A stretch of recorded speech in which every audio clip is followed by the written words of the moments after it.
Yan, so pag nabaklas na natin lahat yan, ito lahat ng kanyan kit. Tanggalin natin to lahat ng tape nya. Lahat to. Tanggalin muna natin.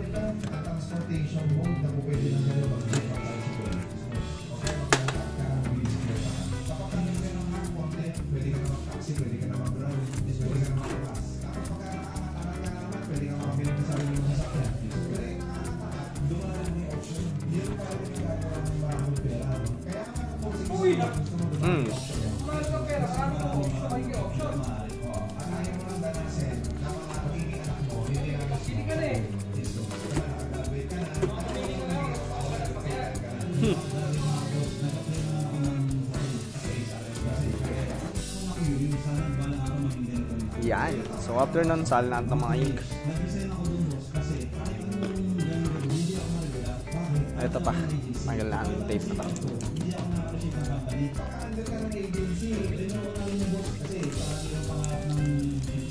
Scanner pa. Tapos mayroon pa to. Ito yung ink niya. Lagay na. Ayan. So magsalin tayo ng ink. Ito yung pattern niya. Black, yellow, magenta, cyan. So lagay natin to. Salin lang natin. Yan, binuksan ko na muna. Black muna tayo. So ganito lang yan. Magsalin. Ayan. So tayo nyo lang yan. Magsasalin yan.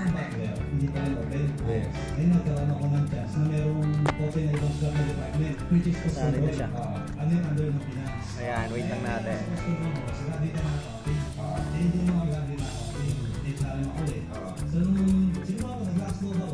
Kasi nanawa na ako sa game boss.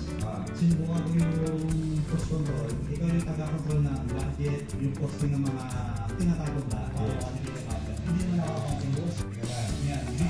Yellow naman. So, after ko ng duty, pupunta ako yung minita, titignan ko yung sara. Gagawin ko yung boss. Pag nagawa ko yung bibenta ko. Ulit ko lang siyang ginawa. Maganda lang yung boss. Magenta. Kaya hindi ako masyadong mahilig mag-hotel.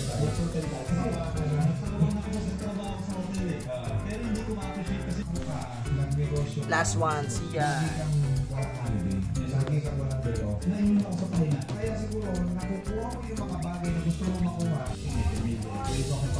Yan, tapos na. Takip pa na ulit natin. Yun. Tapos, taas na natin to.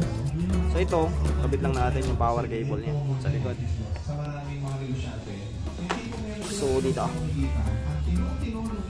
So meron tayo dito, improvise. Sa ibang Epson. Saksak lang natin.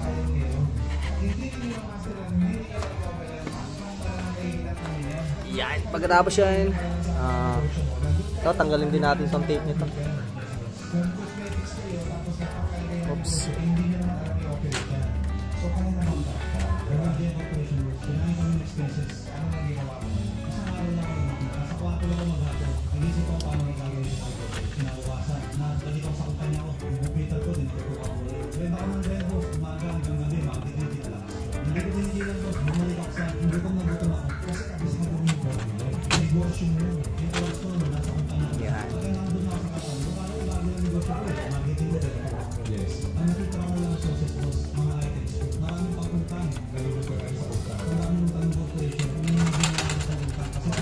Yan.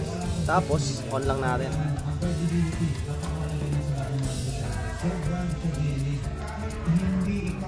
So, ayaw gumana. So, pinalitan kay kable. Yun talagang sa kanya. Yun. Sabihin din na. So, kapag kasindi, tignan natin yung manual. Ito yan. Step 11 na tayo. Next natin, ito. Step 12. So, hold natin yung stop button. 5 seconds. Para makapag-charge. Ayan. Kapag guminto na siya, hold natin to ng 5 seconds. Kaya makikita. So yan, stop na siya. So hold natin siya ng 5 seconds. 1, 2, 3, 4, 5. Bitaw. So makita nyo, ganyan na siya. And then, ayun, magbi-blink. Ayan. So, naging charge na yan. Medyo matagal to, kaya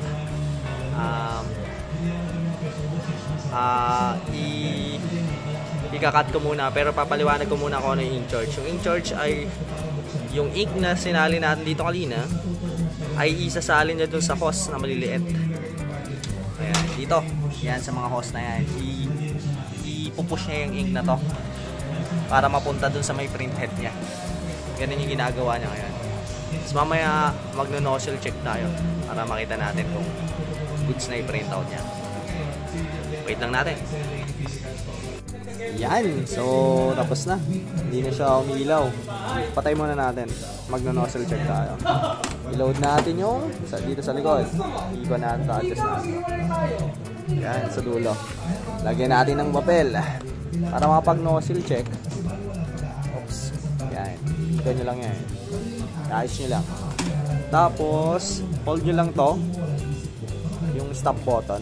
Tapos, yung power button at the same time ng 5 seconds. 1, 2, 3, 4, 5. So, bitaw. Ayan. So, magno-nozzle check yan. Wait lang natin.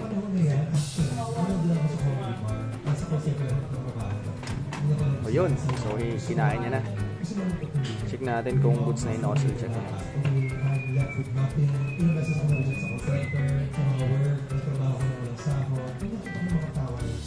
Yun. So, unang print natin to. So, makikita nyo, borderless, goods lahat. Check natin yung nozzle. So, goods lahat. So, yun lang. I hope na natutunan natin kung paano maging charge pagbago yung printer natin na Epson printer L3210.